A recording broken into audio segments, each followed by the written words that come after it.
एक गांव में मधु नाम की एक लड़की रहती थी। वो दिखने में बहुत ही काली थी।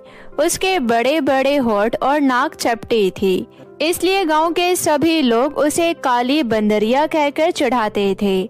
मधु की एक छोटी बहन भी थी जिसका नाम था रानी, जो दिखने में बहुत ही सुंदर थी। उसे अपनी सुंदरता पर बहुत घमंड था। वो भी मधु को उसके रंग रूप की वजह से उसका मजाक उड़ाया करती थी।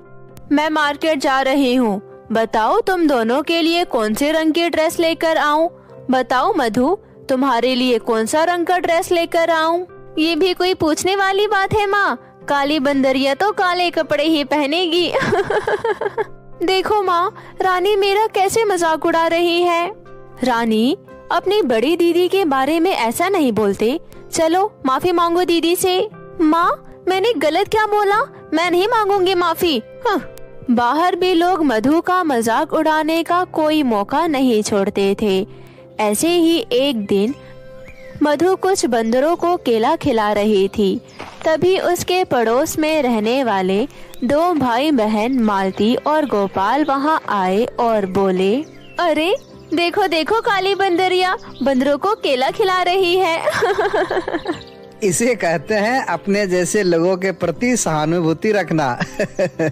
ये जानवर तुम जैसे इंसानों से तो अच्छे हैं, कम से कम ये किसी का दिल तो नहीं दुखाते। तो ठीक है, फिर इन्हीं के झुंड में शामिल हो जाओ। हम इंसानों की बस्ती में क्यों रह रही हो? मधु को जानवरों से बहुत प्रेम था। कभी वो कुत्तों को खाने के लिए रोटी देती तो कभी बिल्ली को दूध पिलाती। ऐसे ही एक दिन मधु सुबह सुबह जंगल घूमने गई। तभी उसने एक चिड़िया घायल अवस्था में एक पेड़ के नीचे देखा। चिड़िया के पंख टूट गए थे। मधु को उस पर दया आ गई। फिर फौरन उस चिड़िया को उठाकर वो अपने घर ले गई। उसने चिड़िया के पंखों में पट्टी बांधी और खाने के लिए बाजरे के दाने और पीने के लिए पानी दिया। कुछ दिनों बाद चिड़िया जब ठीक हो गई तो मधु उसे छोड़ने जंगल पहुंची। जैसे ही उसने चिड़िया को उस पेड़ के पास छोड़ा, उस चिड़िया ने एक परी का रूप ले लिया। ये देख मधु आश्चर्य से उस परी को देखने लगी। तभी परी बोली, मैं परी लोक की परी मीनाक्षी हूँ।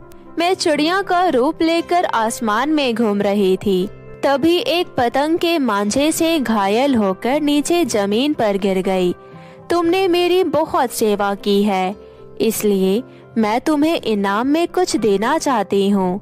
ये लो, ये एक जादुई लिपस्टिक है। इसे लगाते ही तुम सुंदर बन जाओगी। साथ ही तुम इस जादुई लिपस्टिक को लगाकर जो कुछ भी बोलोगी वो सच हो जाएगा। मीनाक्षी परी मधु को वो जादुई लिपस्टिक देकर वहाँ से अदृश्य हो गई। क्या सच में जादुई लिपस्टिक मेरे काले रंग को गोरा बना देगा? अपने होठों पर लगा कर देखती हूँ। मधु ने जैसे ही जादुई लिपस्टिक अपने होठों पर लगाई, वो बहुत सुंदर दिखने लगी। अरे वाह, मैं तो सच में सुंदर दिखने लगी। अब देखती हूँ कौन मेरे रंग का मजाक उड़ाता है। अब इस जादुई लिपस्टिक की मदद से गांव में जिन लोगों ने मेरा मजाक उड़ाया है उनसे मैं अपना बदला लूंगी। मधु मन में बदले की भावना लिए जादुई लिपस्टिक को लेकर गांव पहुंची। तभी रास्ते में उसने देखा मालती सज धज कर अपने होने वाले पति सुरेश से मिलने जा रही थी। मधु उसका पीछा करते हुए पार्क में जा पहुंची। मालती पार्क में बैठकर अपने होने वाले पति से बातें कर रही थी। अगले महीने हम शादी के बंधन में बन जाएंगे, फिर हम हनीमून मनाने मसूरी जाएंगे। कितना मजा आएगा। हाँ, मसूरी ही क्यों, और भी खूबसूरत खूबसूरत जगह जाएंगे। मेरी होने वाली खूबसूरत बीवी, तुम सच में बहुत ही खूबसूरत हो। मधु एक पेड़ के पीछे छुपकर दोनों की बातें चुपके से सुन रही थी। इस मालती ने मेरा बहुत मजाक उड़ाया था ना, इसे अभी मजा चखाती हूँ। इतना कहकर मधु जादुई लिपस्टिक होठों पर लगाकर कहती है, मालती को 60 साल की बुढ़िया बना दो।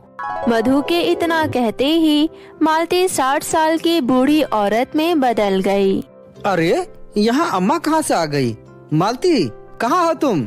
अरे सुरेश, मैं हूँ तुम्हारे सामने, तुम्हारी मालती। मैं एक बुढ़िया से शादी नहीं करूँगा, भागो यहाँ से। ये कहकर सुरेश बूढ़ी औरत बनी मालती को छोड़कर वहाँ से भाग खड़ा हुआ। सुरेश, मुझे छोड़कर कहाँ जा रहे हो? वापस लौट आओ।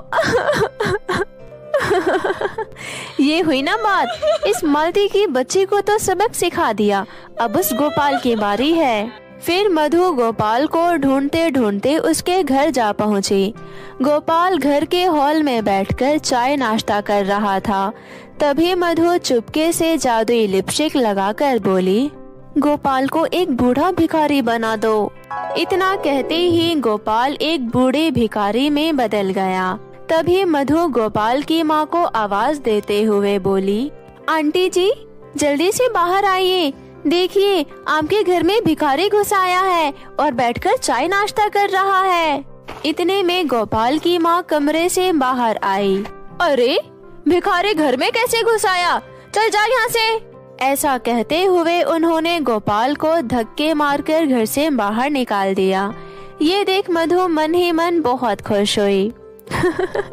गोपाल को तो सबक सिखा दिया, अब मेरी प्यारी बहन रानी की बारी है। मधु जब घर पहुंची, रानी कमरे में बैठकर अपने बाल संवार रही थी। अरे, आ गई तू?